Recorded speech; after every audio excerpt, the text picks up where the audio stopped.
Recordemos que capítulo 12 hace parte de lo que está sucediendo cuando se sonó la séptima trompeta. Ya comienza a narrarse la revelación de las cosas que sucederán al sonar de la séptima trompeta.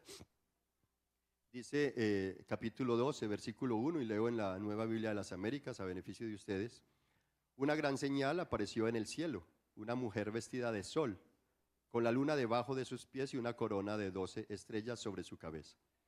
Estaba encinta y gritaba por los dolores del parto y el sufrimiento de dar a luz. Entonces apareció otra señal en el cielo, un gran dragón rojo que tenía 7 cabezas y 10 cuernos, y sobre sus cabezas había 7 diademas. Su cola arrastró la tercera parte de las estrellas del cielo y las arrojó sobre la tierra, y el dragón se paró delante de la mujer que estaba para dar a luz, a fin de devorar a su hijo cuando ella diera a luz. Y ella dio a luz un hijo varón que ha de regir a todas las naciones con vara de hierro. Su hijo fue arrebatado hasta Dios y hasta su trono. La mujer huyó al desierto, donde tenía un lugar preparado por Dios para ser sustentada allí por 1260 días. Entonces hubo guerra en el cielo. Miguel y sus ángeles combatieron contra el dragón, y el dragón y sus ángeles lucharon, pero no pudieron vencer, ni se halló ya lugar para ellos en el cielo. Y fue arrojado el gran dragón, la serpiente antigua que se llama Diablo y Satanás, el cual engaña al mundo entero. Fue arrojado a la tierra y sus ángeles fueron arrojados con él. Entonces oí una gran voz en el cielo que decía: ahora ha venido la salvación, el poder y el reino de nuestro Dios y la autoridad de su Cristo. Porque el acusador de nuestros hermanos, el que los acusa delante de nuestro Dios día y noche, ha sido arrojado. Ellos lo vencieron por medio de la sangre del Cordero y por la palabra del testimonio de ellos, y no amaron sus vidas, llegando hasta sufrir la muerte. Por lo cual, regocíjense cielos y los que moran en ellos.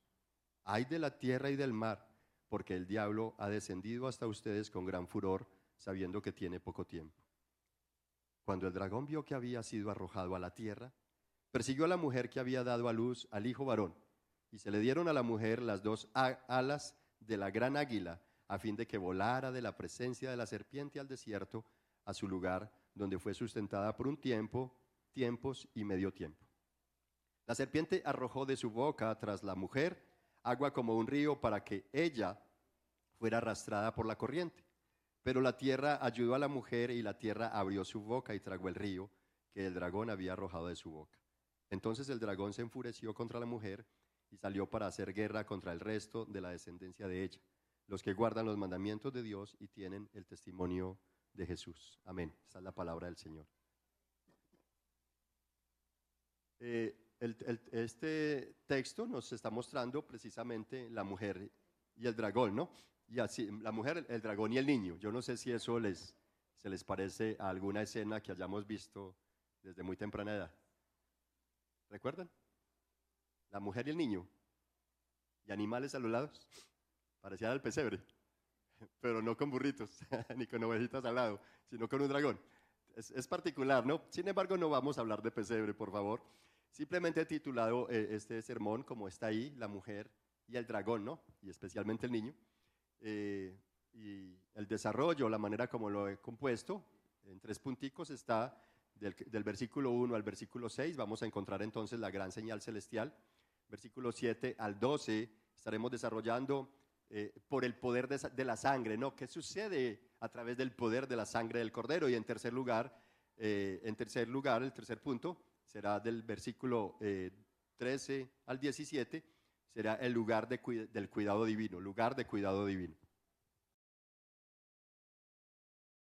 Creo que una de las cosas que este texto nos está mostrando es precisamente cómo de una forma aguerrida, porque nos habla de 2 guerras. El texto nos está mostrando de una guerra en el cielo, que es la primera parte, y la segunda parte nos va a hablar de una guerra en la tierra, ¿no? Y son esas guerras donde necesitamos sí o sí estar involucrados, o fuimos involucrados sin haber pedido que nos involucraran. Entonces es importante cómo en los versículos 1 al 6 podemos encontrar allí una mujer. Y esta mujer, ¿a quién apuntaría el texto acerca de esta mujer? Y encontramos muchas especulaciones. La mujer podría apuntar al Israel étnico, a la iglesia como el nuevo Israel, a María, la madre de Jesús aquí en la tierra, o a Cristo, ya que algunos dicen que Jesús estaba dando a luz a la iglesia. Entonces hay varias posturas y tal vez de ahí se desprenden más posiciones. Pero en fin, la mujer y el dragón de este pasaje apuntan a una escena descrita con mucha antelación. Esta imagen señala justamente al reinado de Dios con la humanidad que desde Edén viene siendo atacado por el mal. ¿Recuerdan? Dios comienza a reinar, bueno, siempre ha reinado, pero comienza a mostrarle a la humanidad su reinado en la humanidad. Y es allí como tú vas a Génesis capítulo 2, versículos 15 al 17, y dice, y puso Dios pues al hombre que había creado en el jardín del Edén y les dio estas palabras, ¿no?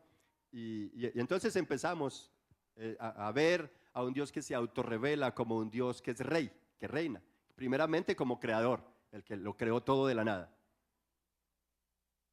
Y segundo, ese Dios que reina en el corazón de su creación y que quiere tener una cercanía y una relación con aquellos que Él creó, que nos creó para su gloria. Entonces, desde el comienzo podemos observar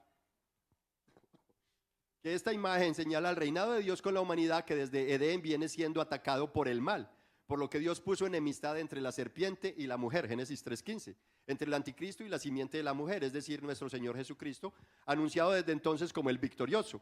Y lo anuncia como el victorioso porque dice, y Él te aplastará la cabeza, le aplastará la cabeza a Satanás. Así es como lo expresa Nathan Díaz en su libro de Escatología Práctica. Y creo que este pasaje nos direcciona a esa mujer encinta del versículo 2, mira nuestro pasaje, que dice que había una mujer que estaba encinta, ¿cierto? Versículo 2, estaba encinta y gritaba por los dolores del parto y el sufrimiento de dar a luz. Entonces, este texto nos está direccionando a poner nuestra mirada o atención en esa mujer que estaba encinta, y ese era el motivo por el cual el dragón del versículo 3 y versículo 4 quiere matarla, no a ella, sino a la criatura que viene en camino, porque esa criatura que viene en camino será un niño que reinará con vara de hierro todas las naciones por siempre y destruirá al enemigo y a todo poder contrario que se levante a Dios, todo poder contrario a Dios. Ahora, ¿quién es la mujer? La pregunta que está sobre la mesa, que está rodando, ¿no? Miqueas capítulo 4, versículo 9, tal vez lo tenemos por ahí en pantalla, dice, ahora, ¿por qué gritas tan fuerte? ¿No hay rey en ti? ¿Ha perecido tu consejero que el dolor te aflige como a mujer de parto? Eso por un lado. Voy a citar algunos textos con el ánimo de que pensemos en cómo es que Dios se dirige al pueblo de Israel, a la nación que Él está conformando para su gloria o que ha conformado y la sigue conformando para su gloria. Entonces Miqueas ya está diciendo que el dolor te aflige como a mujer de parto. Ya se está dirigiendo a Israel como mujer. Isaías 51 dice, así dice el Señor, ¿dónde está esa carta de divorcio con la que repudié a su madre o a cuál de mis acreedores los vendí? Por causa de sus iniquidades, ustedes fueron vendidos y por sus transgresiones fue repudiada a su madre. Isaías 54, 4 al 6, no temas, pues no serás avergonzada ni te sientas humillada, pues no serás agraviada, sino que te olvidarás de la vergüenza de tu juventud y del oprobio de tu viudez, no te acordarás más, porque tu esposo es tu hacedor, el Señor de los ejércitos es su nombre, y tu Redentor es el Santo de Israel, que se llama Dios de toda la tierra, porque como a mujer abandonada y afligida de espíritu, te ha llamado el Señor, y como a esposa de la juventud que es repudiada, dice tu Dios. Por otro lado, en Jeremías capítulo 4, verso 31 dice, y tú desolada, ¿qué harás? Aunque te vistas de escarlata, aunque te pongas adornos de oro, aunque te agrandes los ojos con pintura, en vano te embelleces. Te desprecian tus amantes, solo buscan tu vida, porque oí un grito como de mujer de parto, angustia como de primeriza, era el grito de la hija de Sión, que se ahogaba y extendía sus manos, diciendo, ay ahora de mí, porque desfallezco ante los asesinos. En fin, muchos registros bíblicos revelan que Dios se dirige a Israel como a una mujer, y especialmente a una mujer que sufre a causa de su pecado. Con todo y eso, aunque Dios la mira y se dirige a ella como a una mujer que sufre demasiado, pero que la causa de ese sufrimiento es su pecado. Y vemos que en alguna forma Dios permitió que Israel fuera cautivo por X cantidad de años acerca de su pecado y se lo llevaran a un país extranjero y les derribaran el templo, la tierra, etcétera, etcétera. Entonces, con todo y eso, aunque nos ha visto como, digamos, a su iglesia en general, como a una mujer que sufre, sin embargo, con todo y eso, podemos mirar que el texto dice que aquella mujer está revestida ¿de qué? Del sol. ¿Sí se dieron cuenta? Y de acuerdo a Malaquías capítulo 4:2, ese sol de justicia que nace para los que creen en Dios, ¿sabes quién es? Es Jesucristo. Jesucristo es el Dios de justicia que nacerá sobre todos aquellos que temen a Dios, perdón. Motivo por el cual es Jesucristo quien ilumina el camino a los elegidos del Padre. Por eso el apóstol Juan en el capítulo 1 de su evangelio según San Juan,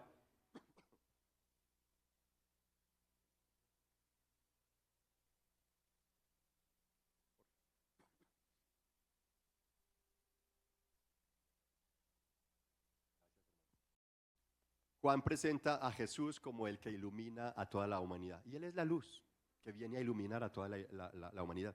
Esta mujer es presentada como revestida del sol. ¿Sí se dieron cuenta? Es revestida del sol. Ahora, ¿quiénes van a ser iluminados? ¿Y a quiénes les nacerá el sol de justicia? A aquellos que temen a Dios, que se regocijan en Él y que hacen de Él su lumbrera, su lugar de habitación, su refugio para siempre. Ellos serán revestidos de la luz. Y así es como esta mujer está siendo presentada. Por eso la mujer vestida de sol de este pasaje representa al Israel, tanto del antiguo pacto como del nuevo pacto. En otras palabras, al nuevo Israel es que está presentando esta mujer. Así es como al estar Cristo en su trono, la mujer por medio del Mesías estará por encima de la luna. ¿No ve que dice de esa manera? Que debajo de sus pies está la luna. Entonces, ¿quién es Cristo? ¿En qué lugar se encuentra? El apóstol Pablo nos habló de que él llegó a estar en el tercer cielo. O sea que las esferas celestes pueden ser muchas.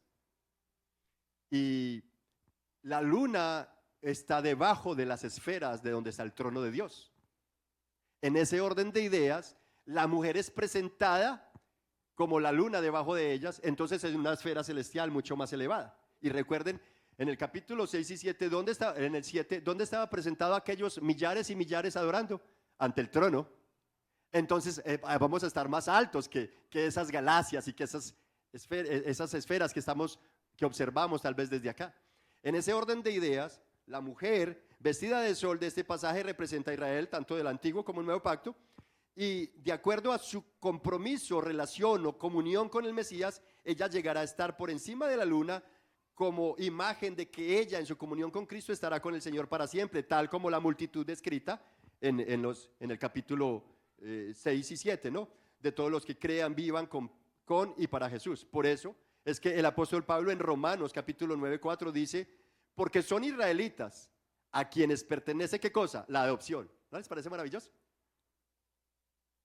Nosotros fuimos adoptados, según Efesios y según Juan.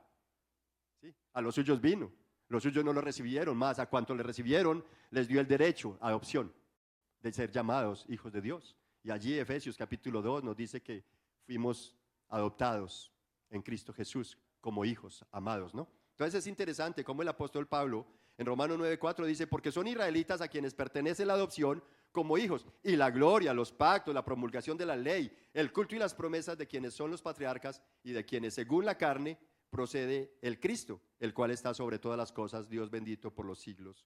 Amén. Entonces en ese orden de ideas ya más o menos tenemos algo, espero que sea un poquito entendible para ustedes, tal vez no tan claro, pero acerca de quién es la mujer que se encuentra acá, ¿no? Entonces, como le dije, hay muchas posturas, sin embargo, de acuerdo a la argumentación bíblica y a la coherencia de un argumento bíblico más otro, podemos encontrar que se trata de Israel, la mujer. Entonces, recordemos que Apocalipsis es un libro permeado o inundado de simbología, y que desde capítulo 1 en adelante, cuando hace la descripción de Jesús, hay una cantidad de símbolos que vamos a encontrar allí, ojos como de fuego, ¿sí? Para indicar que su mirada es como un rayo láser que escanea hasta la profundidad de nuestro corazón y no hay nada que se escape de su radar. Asimismo encontramos el número 7 como número de perfección, de plenitud, de totalidad, número de la grandeza de nuestro Dios, pero también un número que está indicando 7 iglesias para indicar la iglesia en plenitud. Encontrábamos allí también, ¿qué cosa? 7 ángeles y 7 estrellas. Y que esos ángeles, de acuerdo a la explicación que mismo Apocalipsis hace, se refiere a ¿qué cosa? 7 antorchas, perdón, eran las iglesias, que son como lumbreras en esta tierra, porque nosotros somos la luz de esta tierra y a través del evangelio vamos a iluminar. Y esas 7 estrellas o ángeles luego muestra que es como si fueran los pastores que están a cargo de cada congregación y que estamos en la mano del Señor, así que es delicado porque Él puede apretar o estamos en la mano del Señor, no dependemos de nosotros mismos, no es nuestra fuerza, no es nuestra capacidad, es la mano del Señor la que nos sostiene. Así que si ustedes se sienten agraviados por su pastor, díganle al Señor, apriételo Señor, porque Él está en tus manos y puede apretarnos, ¿no? Entonces es importante como el texto nos muestra mucha simbología y no podemos tomar de manera literal cada imagen que se nos presenta allí, sino buscar en la Biblia desde Antiguo Testamento para acá y a través de los profetas cómo es que esto nos está direccionando allá y esto nos explica esto. Entonces en ese orden de ideas encontramos a Israel, sí, pero no solamente al Israel del antiguo pacto, sino al Israel tanto de antiguo como del nuevo pacto, a todos aquellos que creen en Cristo Jesús, porque hasta el día de hoy pueden haber todavía israelitas que simplemente están ajustados al antiguo pacto y no quieren todavía rendirse al pacto que es en Cristo Jesús. Amén.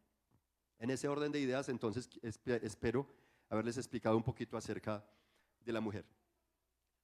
Ahora, esto nos habla de una corona, ¿cierto? El texto nos habla de que hay una corona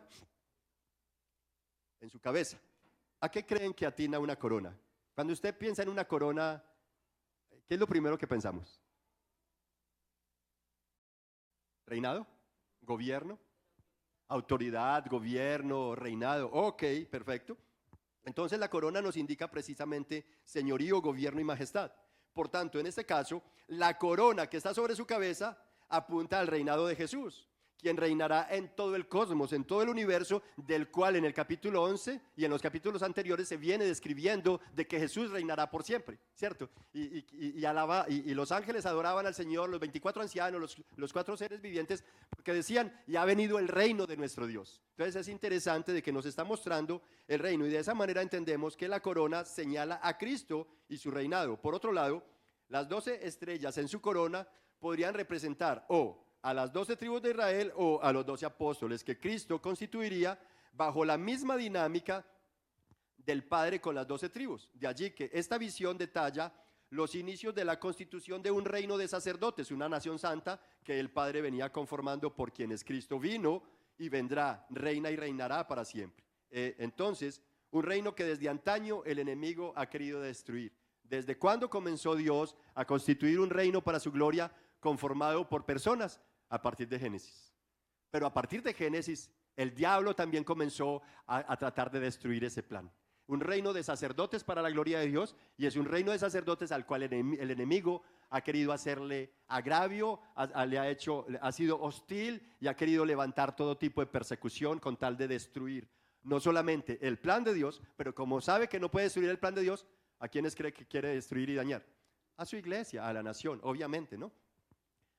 Así entonces, el dragón rojo, ¿se dan cuenta que el dragón está, un gran dragón rojo, vestido rojo, versículo 3, apunta, ustedes han visto de pronto cuando abren los camiones que transportan la carne para los supermercados y se bajan esos señores de ahí con esos delantales blancos, ¿cómo se perciben ellos? Pues aparte del traje que llevan, ensangrentados. Este dragón rojo es presentado como alguien que está teñido de sangre.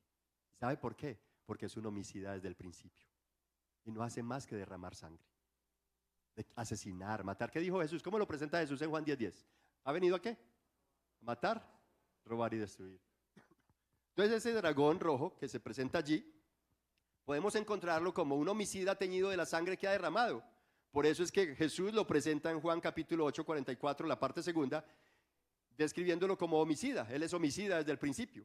Y en Isaías 27:1 dice: aquel día el Señor castigará con su espada inflexible, grande y poderosa, al Leviatán. Miren las maneras como es presentado el diablo en la Biblia.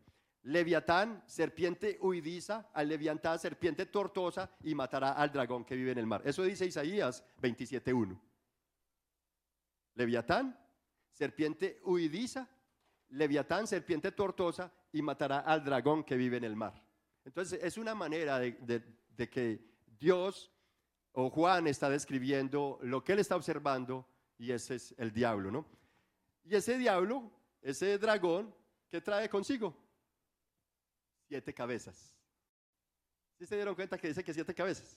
Ahí está, que tenía 7 cabezas y 10 cuernos, y sobre sus cabezas habían 7 diademas.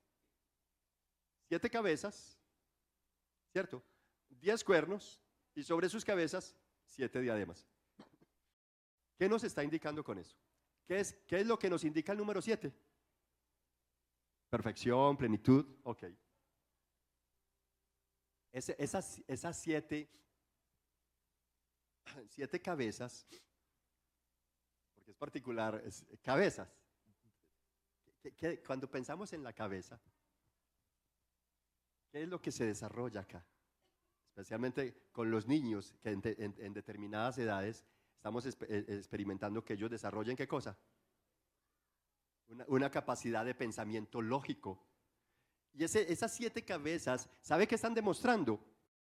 La grandeza creadora de nuestro Dios, porque Dios creó a Satanás como un ángel para su gloria, al servicio de él, y le dio todo tipo de inteligencia, le dio todo tipo de capacidad creativa también, por lo menos lo que le corresponde a una criatura creada, ¿no? A una imagen o a un personaje que ha sido creado. Entonces, cuando digo todo tipo de capacidad creadora, ese todo tipo limítalo a una criatura, porque si lo llevas a la capacidad de Dios, no. Entonces limítalo a una criatura simplemente.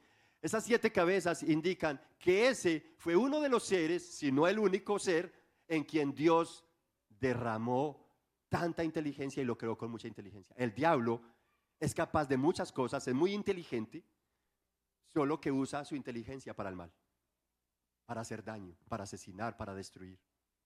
Pero es un ser muy inteligente, motivo por el cual como cristianos no debemos de ignorarlo, ni de ignorar sus capacidades para el mal. 7 cabezas que está representando entonces la grandeza creadora de Dios para dar inteligencia. Por eso el Santiago, allí en la epístola de Santiago dice: si alguno es falto de sabiduría, pídala a Dios, el cual se la va a dar sin reproche y en abundancia. Dios es la fuente de sabiduría, y Dios le dio la inteligencia al diablo. Es algo que no provino de él siquiera. 7 cabezas, ¿no? Entonces ahí tenemos indicando que Dios, cuando creó a aquel ángel, lo creó con alto grado de inteligencia. Dicen algunos que no hay ser creado por Dios con tanta inteligencia como la que Dios puso en ese ser. Lamentablemente, como muchos personajes hoy día, el diablo usa la inteligencia para la destrucción. Los 10 cuernos entonces atinan a reyes, que el enemigo con su poder desordenado usa para destruir todo y obstaculizar el desarrollo de la obra de Dios en la tierra. No obstante, con todo el vano e inútil intento de Satanás y sus seguidores para impedir el reino de Dios, sin embargo, Dios reinará y vendrá con gran poder y se establecerá conforme a la soberanía de Dios. Es así como en todo tiempo de la tribulación, Dios viene poniendo de manifiesto su gobierno, porque es Él, o sea, Dios, quien conduce todo hacia la victoria final conforme a su plan. Y no debemos olvidar entonces que los días finales de ese periodo estarán marcados por continuos conflictos y batallas dentro de una guerra, una gran guerra general que durará 3 años y medio, 1260 días, o 42 meses, tiempo, o 3 años y medio, que podría ser la última semana de las que habla el profeta Daniel en su libro. En ese orden de ideas encontramos entonces que esa bestia no podemos imaginar, porque es que el mundo animista, el mundo evangélico animista y supersticioso nos ha hecho cogerle miedo a un texto tan precioso como Apocalipsis. Y entonces no queremos leerlo porque eso es una película de terror, de miedo. El enemigo no va a venir a presentarse como una bestia. Pero recordemos que aparte de que el Apocalipsis lo tenemos que ver e interpretar a través de lo que significa cada símbolo allí manifiesto. También tenemos que entender el contexto en que se escribió y la dinámica para que se llevaran estos fragmentos de la Escritura a la iglesia. Un contexto de persecución donde no solamente Juan había sido llevado a Patmos como el mayor delincuente por no negar a Jesús, por no negar contra la fe, y asimismo la iglesia estaba siendo perseguida, expropiada, y estaban matando y quemando a muchos vivos. Motivo por el cual mandar fracciones de este libro de una manera que fuera entendible para cualquiera, se ponía en riesgo su vida y ponía en riesgo a la iglesia. Entonces era necesario hablar a través de unos códigos que solamente entre ellos comprendieran. Y claro, para nosotros hoy queda como testimonio y trabajo hacer una exégesis para poder llegar a hacer un buen trabajo de interpretación que se ajuste a algo lo menos errado posible, ¿no? Entonces, en ese orden de ideas terminamos con el primer punto. ¿Cuál era el primer punto? La gran señal. El texto comienza diciendo una gran señal, versículo 1, apareció en el cielo una mujer y nos revela entonces allí la mujer encinta y el dragón queriendo matar a la mujer o a la criatura. A la criatura, queriendo no a la mujer, sino a la criatura que venía con ella. De esta manera pasamos entonces al segundo punto por el poder de la sangre. Y desarrollaremos este punto en los versículos 7 al 12. Y lo que vemos aquí es que una guerra ha sido ganada en el cielo, ¿cierto? Miguel y sus ángeles vencieron al dragón. Lo destituyeron de todo lugar privilegiado, no dejando espacio para él en las esferas celestes, sino que con todos sus seguidores fue arrojado a la tierra. Y particularmente sus seguidores, porque dice que no solamente el diablo, sino sus ángeles, o sea que el diablo tenía ángeles. Y luego, esto nos permite entender cómo en el libro de Daniel, cuando Daniel comienza a orar y luego viene el ángel y le dice, mira Daniel, tú eres muy estimado, muy apreciado para Dios, y cuando comenzaste a orar yo fui enviado, pero tuve una lucha porque se le opusieron. ¿Quién? Satanás se le opuso, y Daniel y el ángel allí tuvo que pelear y vinieron otros ángeles en su ayuda, ¿cierto? Y es particular porque dice que vinieron sus ángeles a ayudarle. Entonces digamos que el arcángel Miguel, a él le han sido asignado un grupo de ángeles, pero asimismo Satanás se llevó un séquito de ángeles que lo siguieron hacia el mal, y por eso el texto nos está hablando acá en el versículo 7, entonces hubo una guerra en el cielo, Miguel y sus ángeles combatieron contra el dragón, y el dragón y sus ángeles, el dragón también tenía seguidores, ¿no? Y el dragón y sus ángeles. Y lo que vemos aquí entonces es que esa guerra fue ganada en el cielo, Miguel y sus ángeles vencieron al dragón, lo destituyeron de todo lugar privilegiado que tenía allí, no dejando espacio para él en las esferas celestes, sino que con todos sus seguidores fue arrojado a la tierra. Así el diablo, al haber sido creado como un ángel al servicio de Dios, aunque se rebeló contra el Señor, ha tenido libertad para entrar a las reuniones angelicales, así como usted y yo, aunque somos pecadores, Cristo nos redimió. ¿Y te consideras que eres salvo hoy? ¿Sí o no? Bueno, gloria a Dios por eso. Ojalá esa sea una convicción para todos los que estamos acá. Si tienes una relación con Cristo, una comunión con Él permanente, tienes fe en su sacrificio, en el derramamiento de su sangre a favor de todos aquellos que nos rendimos a Él, entonces yo puedo tener salvación solamente por fe y por gracia, ¿no? Y esta fe no es mía, sino que es un don que Dios nos da. Entonces a través de eso es que yo voy a tener fe de que soy salvo y que soy un hijo de Dios. Ahora, aunque ya somos redimidos, sin embargo, nos ha dado el Señor libertad para que hagamos lo bueno, ¿sí o no? Porque antes no la teníamos, estábamos esclavos al mal. Sin embargo, ¿hacemos siempre lo bueno, únicamente, lo que es bueno? No.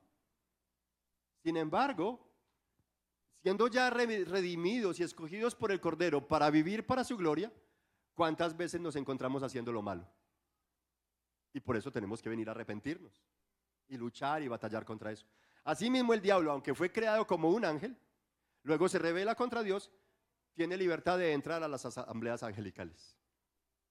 Y encontramos entonces allí, Zacarías, por ejemplo, capítulo 3, versículo 1 al 8, si lo tienen en pantalla, muchas gracias, diciendo, Entonces me mostró al sumo sacerdote Josué que estaba delante del ángel del Señor y Satanás estaba a su derecha para acusarlo. ¿Sí se dan cuenta? El ángel entra a las asambleas angelicales con un propósito: acusar a los hijos de Dios, a los siervos del Señor. Es el acusador. Es especialista en dar dedo, en señalar. Pero véalo, es que hace lo malo. Mire esa muchacha, usted la redimió y véala, por ahí está otra vez con el muchacho. Y está señalando constantemente, culpándonos de una cosa y de la otra. Asimismo, Job, capítulo 1, versos 6 al 11. Un día, cuando los hijos de Dios vinieron a presentarse delante del Señor, Satanás vino también entre ellos, y el Señor preguntó a Satanás: ¿de dónde vienes? Entonces Satanás respondió al Señor: de recorrer la tierra y de andar por ella. Y el Señor dijo a Satanás: ¿te has fijado en mi siervo Job? Porque no hay ninguno como él sobre la tierra. Es un hombre intachable y recto, temeroso de Dios y apartado del mal. Mire lo que respondió Satanás: ¿acaso teme Job a Dios de balde? ¿No has hecho tú una valla alrededor de él, de su casa y de todo lo que tiene, por todos lados? ¿Has bendecido el trabajo de sus manos? Y sus posesiones han aumentado en la tierra. Pero extiende ahora tu mano y toca todo lo que tiene, y verás si no te maldice en tu propia cara. ¿Sí se dan cuenta? Eso es una cosa tremenda. El diablo se ha mantenido en acusación de los cristianos día y noche. Y lo que quiere decir, lo que quiere hacer es que nos apartemos de Dios y que Dios nos aparte de su presencia. Porque como Él fue apartado, Él no quiere que ninguno de nosotros experimentemos la gloria de Dios, las bendiciones de Dios, el regocijo que trae Dios, la paz y la seguridad que hay en Dios. Él no quiere nada de eso para nosotros, sino que quiere destruirnos. Pero gracias a que Miguel y sus ángeles lo vencieron y le quitaron su lugar privilegiado en el cielo, es que despuntó la salvación preparada de antemano. Por lo menos se dejó ver, ¿no? No es que la salvación venga por lo que hicieron los ángeles, se dejó ver, ¿no?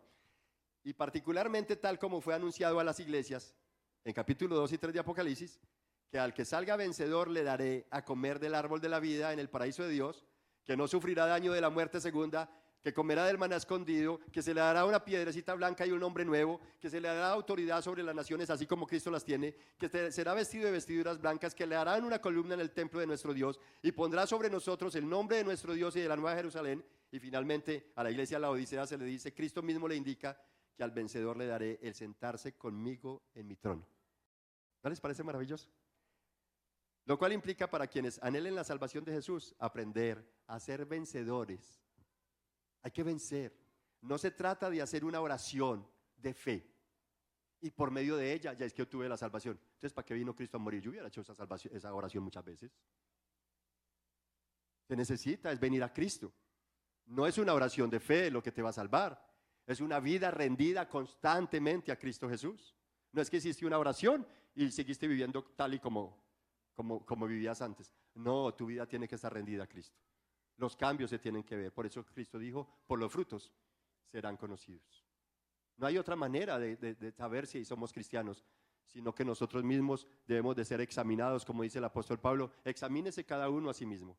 1 Corintios 11, verso 28. Examínese cada uno a sí mismo para que no tenga que ser juzgado por los demás. Tienes que examinarte. Y en ese examen constante, en esa retroinspección que hacemos, entonces es donde debemos venir al arrepentimiento constantemente y correr a la cruz de Jesús y correr a Cristo. Señor, aquí estoy, otra vez te fallé, otra vez necesito tu gracia sobre mí, otra vez necesito que tu misericordia se haga evidente en mi vida. Entonces, implica para quienes anhelen salvación en Cristo Jesús, aprender a ser vencedores. No se trata de hacer una oración, de asistir a una iglesia y cumplir ciertos requisitos religiosos. La verdadera salvación y la glorificación la recibiremos en la medida que vencemos al enemigo vía la sangre de Cristo Jesús a favor de los que corran a su reino y ajustemos nuestra vida a Él y a su palabra. Porque así como nuestro pasaje nos informa que el enemigo fue vencido por Miguel y sus ángeles, vencer al diablo requerirá de un superpoder angelical. Pero también la iglesia, todo aquel que quiere la salvación de Jesús necesita vencer sus ideologías, sacrificar sus malos deseos, derribar los ídolos de su corazón, etcétera, etcétera. Pero nada de esto se dará sino vía la sangre de Jesús. Ahí está entonces el más alto poder para salir más que vencedores, como dice el apóstol Pablo, es la sangre. Y ojo, cuando un pecador en la tierra se arrepiente, tal vez hay voz de júbilo celestial, como afirma el versículo 11. ¿Qué dice el versículo 11?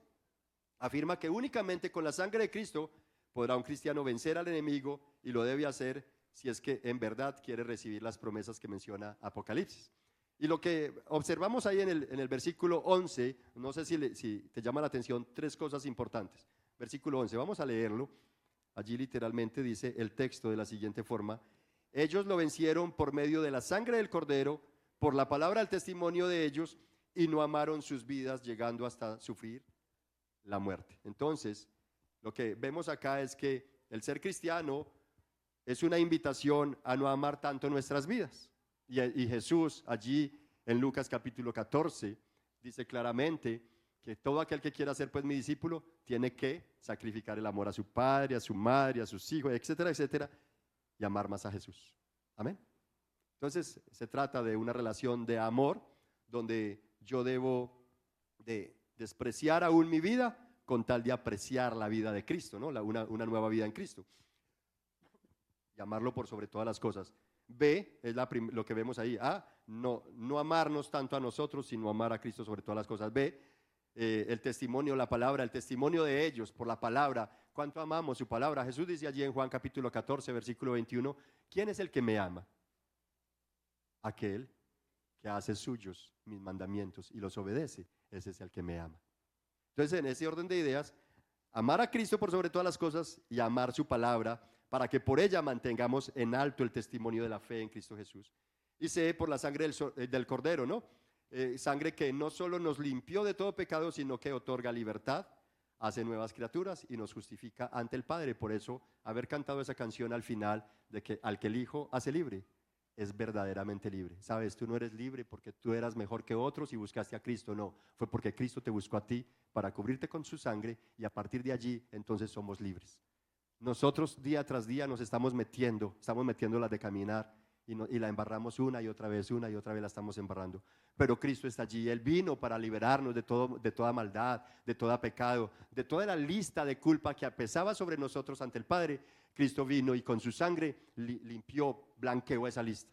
Y es por eso que hoy podemos tener seguridad de que, como dice el autor de Hebreos, de entrar con plena confianza ante el trono de la gracia.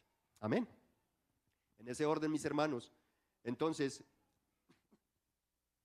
como es la sangre de nuestro amado Jesús la que nos da el poder que necesitamos, cada persona que quiere ser salva, libre, renovada y vencedora, sí o sí necesita correr al señorío de Jesús y abrazar su santidad, abrazar su mansedumbre, su humildad, porque es que muchos querrán abrazar solamente la autoridad de Jesús. Ay, sí, para que me libre. Ay, sí, para que me defiende. Ay, sí, para que me proteja. Y claro, y la provisión de Dios, para que me provea, para que me provea. Pero ¿quieres abrazar también la mansedumbre y la humildad de Jesús? Quiéralo o no, nos toca. Y mientras más nos demoremos, pues más sufriremos. Porque a eso somos llamados, a ser mansos y humildes de corazón, así como lo es Él, en Mateo capítulo 11, ¿no?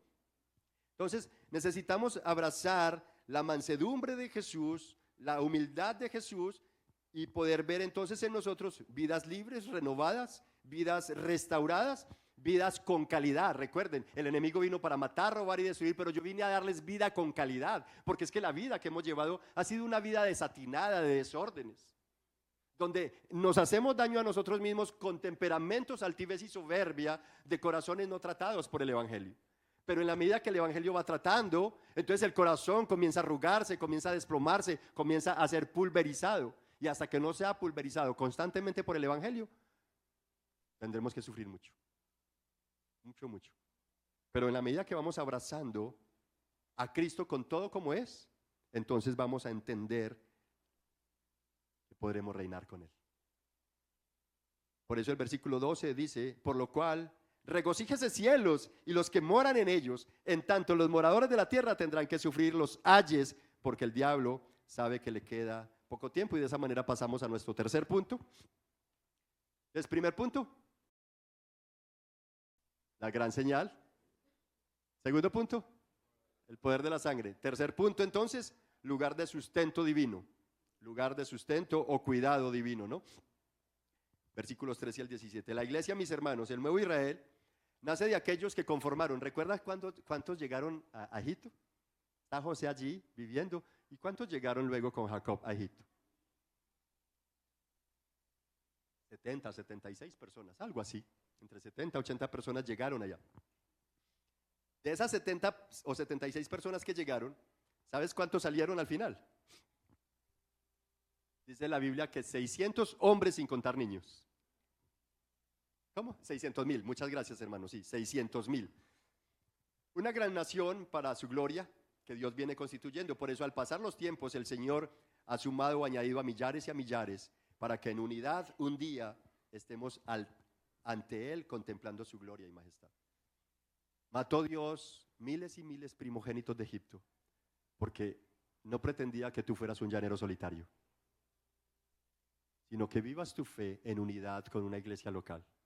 De tal manera que así como esos más de 600,000 rodando el monte, puedan amar y adorar a nuestro Dios, ayudándose mutuamente, edificándonos unos a otros, exhortándonos, alentándonos unos a otros. Nuestra vida de fe no se puede vivir como un llanero solitario, como una isla.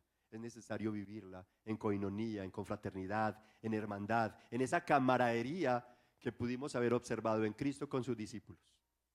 Asimismo nos da ejemplo, y dice el apóstol Juan en su Evangelio, capítulo 13, creo que es el verso 35, que seamos uno, así como Él lo es, para que el mundo conozca y crea. Que el mundo conozca que somos sus discípulos y crea.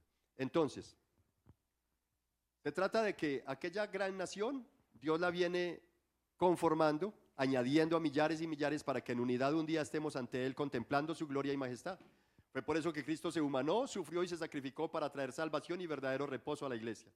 Cosa que el diablo no comparte, sino que como es agente del mal, agente de división y de destrucción, no solo se rebeló contra Dios, sino que busca que la humanidad haga lo mismo. Y a través de engaños viene conquistando a muchos para que se hagan daño. Ojo, a través de engaños viene conquistando a muchos para que nos hagamos daño como nos hicimos daño cuando no teníamos a Cristo en nuestras vidas. Y aún teniendo a Cristo, por no dejar que nuestro corazón sea tratado en mansedumbre y humildad, muchas veces nos seguimos haciendo daño. ¿O estoy exagerando? Por nuestra altivez de espíritu. Jovencitos que están acá, felicitaciones por estar escuchando este mensaje. Jacobo, felicitaciones. Sabes, tú y yo, no importa que yo sea de más edad que ustedes, yo necesito ser manso y humilde de corazón, y tú también. Y si no trabajamos y ponemos nuestro corazón ante la cruz de Jesús para que sea tratado, va a ser muy difícil y vamos a tener que sufrir mucho más. Salvos por la gracia, claro que sí, pero mientras estemos en la temporalidad de esta tierra, tendremos que sufrir más agravios, más cosas, y muchas veces nos volvemos calumniadores. Ay, Señor, ¿por qué me permitiste esto? El enemigo, no, es tu propio pecado por no dejar que nuestro corazón sea tratado por la sangre del Cordero. Es la sangre del Cordero la que va a hacer de nuestro corazón un corazón más manso y más humilde, porque esa sangre nos tiñe, nos mancha, nos hace vulnerables. ¿No se han dado cuenta que usted compra una prenda y está nuevecita, nuevecita? Independiente del color que sea, le cae una gota de sangre y déjala secar, ya no hay con qué sacársela. Tu corazón y el mío van a ser afectados por la sangre del Cordero en la medida que nos acerquemos más y más y más. Mientras más comunión tengas con Dios, créamelo, que vas a poder experimentar una vida de mayor consagración. Amén. Entonces, el enemigo busca que la humanidad haga lo mismo que él hace, cosa que el diablo no comparte que estemos allí, sino que nos hagamos daño, que le hagamos daño a otros. El diablo no soporta que alguien esté bien con Dios, en cercanía y unión y bendición. Él no quiere que conozcamos la gloria de Dios, pero Cristo, en cambio, quiere llevarnos allá. Es así que en el versículo 13 dice, cuando el dragón vio que había sido arrojado a la tierra, ¿a quién persiguió? A la mujer que había dado a luz al hijo varón. ¿A quién quería matar primero? Al hijo varón. Pero como el hijo fue llevado al trono, entonces ahora persigue a la mujer. No solo buscó todas las formas posibles para matar al niño y así destruir la salvación que solo Cristo traería, sino que luego la emprendió contra la iglesia, el cuerpo de Cristo, y está ensañado a hacernos mal, y no la podrá destruir nunca, pero con su poder sí ha hecho mucho daño y seguramente lo seguirá haciendo hasta que Cristo venga, ¿no? Y le ponga el yaltata quieto. El diablo, por medio de fuerza y maquinaria política, ojo con esto, el diablo por medio de fuerza y maquinaria política ha querido detener el plan de salvación pero Dios nunca lo ha permitido. Por eso, donde quisieron debilitarlos, impidiendo el nacimiento de hijos, ojo, donde quisieron debilitar al pueblo, impidiendo el nacimiento de hijos hebreos o judíos, ¿dónde fue eso? ¿Recuerdan? En Egipto, donde el faraón que mandó a que todas las mujeres hebreas que fueran a dar a luz, las parteras, si eran hijos varones, ¿cierto? Entonces es interesante nosotros entender cómo el enemigo vez tras vez, porque claro, de la descendencia del Israel era que Dios iba a levantar al Mesías, y entonces vez tras vez se ha ensañado por querer acabar con ese plan. Y si hablamos humanamente, ¿en dónde o en qué tiempo ha sido el peor tiempo para un cristiano decir, no quiero traer hijos a este mundo a sufrir? ¿En dónde? Allá en Egipto. Si estabas en embarazo, en el momento de ir a dar a luz, si era varón, despídete de tu hijo. Ese era el momento más cruel humanamente hablando en esa tierra, donde un cristiano podría decir, no, Señor, tú entenderás, ¿yo para qué voy a traer hijos? Si va y es varón, entonces me lo matan. ¿No tiene lógica? Sin embargo, con todo y eso, ¿qué hizo Dios? Fortaleció al pueblo. Y de 76 que entraron, sacó 600,000 sin contar niños. ¿Se dan cuenta? El reino de Dios obrando de una manera maravillosa. Así que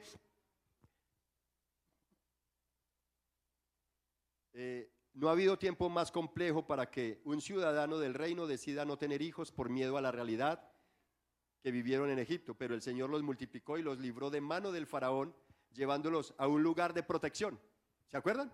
Abrió el mar y los llevó a un lugar de protección. Éxodo 19, 4, 6 dice, ustedes han visto lo que he hecho a los egipcios y cómo los he tomado sobre las alas de águila y los he traído a mí. Ahora pues, si en verdad escuchan mi voz y guardan mi pacto, serán mi especial tesoro entre todos los pueblos, porque mía es toda la tierra. Ustedes serán para mí un reino de sacerdotes y una nación santa. Estas son las palabras que dirás a los israelitas.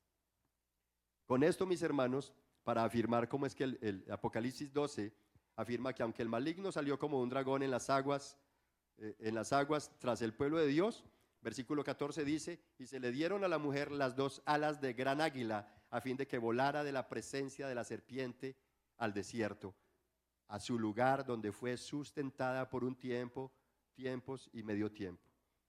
¿A dónde fue llevado Israel después de atravesar el mar? Al desierto. Desierto que, si bien es verdad, es un tiempo de preparación y formación de carácter y de intimidar más para que el pueblo conociera más a Dios, más de cerca. Pero también era un tiempo de proteger, porque de lo contrario, todos los demás gobiernos del entorno la atacarían, pero allí en el desierto Dios la protegió y la sostuvo durante un buen tiempo, ¿no? Aquí nos dice, durante tiempos y tiempos, medio tiempos. Es importante entonces, la revelación tiene elementos de diferentes escenarios en los que Israel ha tenido que experimentar. Y aunque en el desierto se levantaron enemigos, como con la furia de un río caudaloso, contra el plan de Dios con Moisés, ¿recuerdan quiénes se levantaron contra el liderazgo de Moisés allí en el desierto? Los hijos de Coré, ¿no? Coré. ¿Y qué pasó allí? El Señor se hizo abrir la tierra para que se tragara en un instantico a más de 200 personas. El enemigo ha enviado un río, dice Juan, que envió como un río caudaloso contra la mujer para que esas aguas la arrastraran. ¿Y qué hace Dios? Hace que se abra la tierra y se absorba todo aquello que quiere hacer daño y que quiere oponerse al plan del Señor. En ese orden, mis hermanos, en el capítulo 11 vimos que los 1260 días corresponden a 3 años y medio o a 42 meses, tiempo en que los no creyentes pisotearán la ciudad santa. Es tiempo en que los 2 testigos deberán evangelizar o profetizar, nos decía el capítulo 11. En alguna forma ese tiempo conecta con la vida terrenal y ministerial de Jesús, en el que constituyó a su iglesia y la llamó a anunciar las maravillas del Señor. Ese tiempo está también conectado con Daniel en capítulo 7, verso 23 al 27, donde la bestia salida del mar hará daño y mucha maldad porque quiere destruir todo aquello que honre a Dios. Por eso, al que el caudal de las aguas que envió para aquel caudal de aguas que envió para que arrastrara a la mujer fue absorbido por la tierra. Versículo 17 dice, entonces el dragón se enfureció contra la mujer y salió para hacer guerra contra el resto de la descendencia de ella, los que guardan los mandamientos de Dios y tienen el testimonio de Jesús. Hagamos un paréntesis aquí un momento. Recordemos entonces, para que nos quede claro, esas imágenes de bestia, de dragón con 7 cabezas, 10 cuernos, o 7 cuernos, 7 cabezas, 10 cuernos, no es que el enemigo se nos va a presentar de esa manera, sino que representa maquinarias políticas. 7 cabezas para hablarnos acerca de la capacidad para Dios darle inteligencia a un ser que crea. 10 cuernos son 10 poderes, 10 maquinarias políticas, 10 reyes que se levantarán, y a través de esas maquinarias políticas el enemigo ha querido detener el desarrollo de la obra del Señor. Ha querido acabar con la creación. Ha querido destruirlo todo a propósito, hoy por hoy. Perdónenme si me voy un poquitico más allá y no quiero que lo dogmaticemos, pero ponte a pensar, ¿a quién se le ocurre imaginarse de que hay que desaparecer a todas las vaquitas del planeta Tierra? ¿Creen que tiene algún origen bueno eso? Obvio no. Y ya hay quien se está manifestando al respecto. Que sí o sí, no solamente hay que tratar de despoblar un poquito a la tierra, acabando con la tasa de natalidad mundial, ¿verdad? Impidiendo que haya más gestación, impidiendo que el desarrollo de vida matrimonial, de acuerdo al diseño de Dios, se siga en desarrollo. No les parece. ¿Y quién está haciendo eso? Maquinarias políticas. No necesariamente tiene que ser un presidente. Puede ser un consorcio. Un grupo de personas pudientes, adineradas en el mundo, que orquestan todo esto para el mal y la destrucción. Por eso el pobre muchachito hoy sufre violencia, hostilidad en los colegios y planteles educativos. ¿Por qué? Porque allí le quieren robar la identidad. Allí quieren que él se sienta máquina siendo una persona, se sienta burro siendo un ser humano. Y lo que menos quieren es que se sienta cristiano. En ese orden de ideas, esas bestias, esos 10 cuernos están apuntando a una maquinaria política que ¿sabe qué intentan hacer? Eso del nuevo orden mundial, ¿no? Quedarse con las riquezas del mundo para ellos. Por eso exploran planetas, a ver qué riquezas ven por allá. Exploran los suelos marítimos para ver que no se sacian, no se sacian. Solamente quieren riqueza, riqueza y riqueza.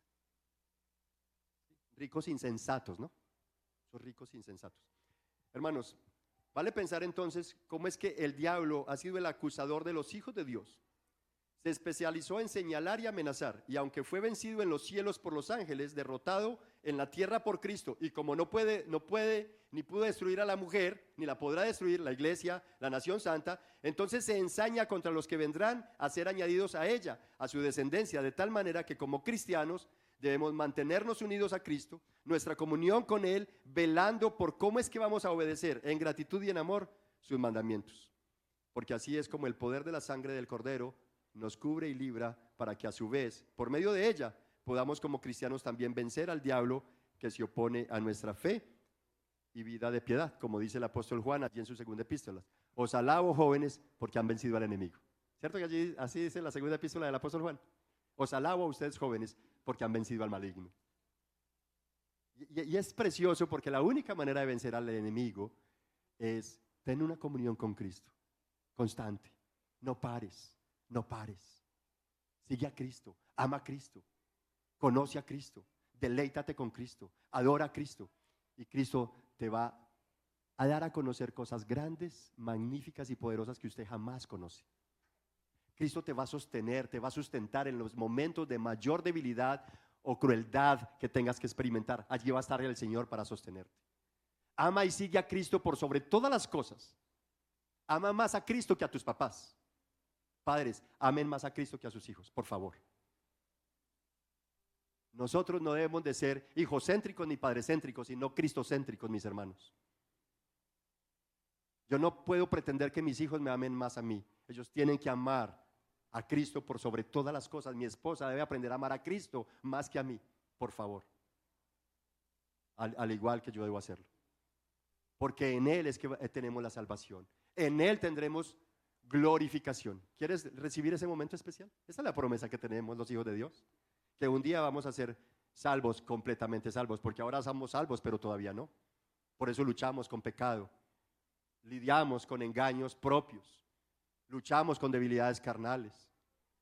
Todavía con egoísmos, con rabias, con resentimientos. ¿Por qué? Porque somos salvos, sí, para efectos salvíficos. Si morimos ya, nada hay que hacer, ya está todo preparado, Cristo lo hizo posible. Pero mientras vivamos en esta tierra, tendremos que seguir luchando y experimentando la maldad del pecado en nuestra carnalidad. Por eso el apóstol Pablo dijo, miserable de mí, ¿quién me podrá liberar de este cuerpo de pecado? Así que solamente siguiendo a Cristo, viviendo para Cristo, deleitándonos en Cristo y haciendo de Él nuestro refugio, como dice el Salmo 91, ¿cierto? ¿Cómo dice el Salmo 91? ¿Lo recuerdan algunos por la memoria? El que habita al abrigo del Altísimo morará bajo la sombra del Omnipotente. Esa sangre preciosa que nos cubre, mientras más habites en Cristo, la sombra, su sangre, más te va a limpiar, más te va a fortalecer, más te va a hacer más que un vencedor. ¿Dirías amén? Bendito sea el Señor. En ese orden, mis hermanos, entonces, de tal manera que como cristianos debemos mantenernos unidos a Cristo, nuestra comunión con Él, velando por obedecer en gratitud, velando por ser mansos, velando por ser humildes, velando por ayudar a mi hermano a crecer, velando por ayudar a mi hermano a que crezca en humildad, en sencillez de corazón, para que el poder de la sangre del Cordero nos cubra y nos libra, para que a su vez por medio de ella entonces podamos como cristianos resultar, como dice Pablo en Gálatas 4, y ustedes, hermanos, como Isaac, son hijos de la promesa. Pero así como entonces el que nació según la carne persiguió al que nació según el Espíritu, así también sucederá ahora. ¿Qué cosa? El que nació según el Espíritu va a derrotar la carne. Amén. De esa forma, Apocalipsis nos vuelve a alertar. Apocalipsis nos trae desafío, nos trae consuelo y fortaleza nuestra esperanza, porque ya no hay quien nos acuse. El enemigo fue lanzado y ya no hay lugar para él en el cielo. Además de esto, no menos importante es que aquel que regirá a las naciones con vara de hierro, según el versículo 5, quitó de una vez y para siempre el pecado de la iglesia, de la nación santa de Dios, y nos reviste de sí mismos. Nos cubre con su poderosa sangre para que por el poder de su sangre y la fuerza del Espíritu Santo, nosotros un día también salgamos vencedores. Ojalá día tras día. De cada prueba, de cada tentación, que podamos salir vencedores por el poder de la sangre del Cordero en nosotros y por el poder del Espíritu Santo que mora en nosotros. ¿Qué tal si te pones en pie y oramos al Señor? Padre, te adoramos, Señor, y te damos gracias porque una vez más apocalipsa nuestras vidas para desafiarnos, ponernos en alerta, ¿sí? Pero también para consolarnos y fortalecer nuestra esperanza. Te ruego, Señor, que sea esa una realidad en todos los hermanos acá presentes. Y si entre ellos, entre esta audiencia o las personas que luego observarán esta transmisión, se encuentra alguien que escuchó el mensaje pero no tiene una comunión contigo, Señor Jesús, ten misericordia de esta persona y hazle entender que si así como nosotros creyentes debemos esforzarnos por acercarnos a ti, mantener una comunión contigo y venir a la cruz para que nuestro corazón sea tratado, limpiado, permeado por tu sangre, también ellos, si anhelan ser salvos, tienen que venir y rendir sus vidas a ti, Señor. Así que ayúdales a ellos y ayúdanos a nosotros a entender nuestra necesidad de ejercitar una vida de piedad coherente con lo que tú vienes realizando y de acuerdo a tus planes para tu gloria. Te lo ruego así, Señor, y trae fortaleza y esperanza a aquellos que de una u otra manera están sufriendo persecución. Trae fortaleza, esperanza y consuelo a aquellos que en alguna ciudad del mundo están siendo privados de la libertad de adorarte, de la libertad de exaltarte, de la libertad de tener tu palabra y leerla públicamente. Señor, bendícelos por favor y guárdalos, protégelos. Nosotros hoy estamos muy bien, pero ¿cuántos hermanos en el mundo entero estarán sufriendo persecución a causa de mantener en alto el testimonio de Jesús? Y ayúdanos para que si en alguna situación nos toca atravesar, donde nos confrontan y nos quieren hacer hostilidad acerca de nuestra fe en ti, podamos mantener en alto nuestras convicciones, Jesús. Porque no somos nosotros, sino tú en nosotros. Y porque somos sacerdotes a quienes llamaste y constituiste para un reino de sacerdotes santos, Señor. Así que a ti la gloria, la alabanza y el honor, Señor. Y no somos nosotros, sino solamente tú. Es por la dignidad tuya, es por la poderosa sangre tuya, es porque tú, Señor, lo hiciste posible que hoy podemos contarnos como tus hijos, podemos decir que somos salvos y que seremos salvos para siempre. A ti la gloria, Jesús.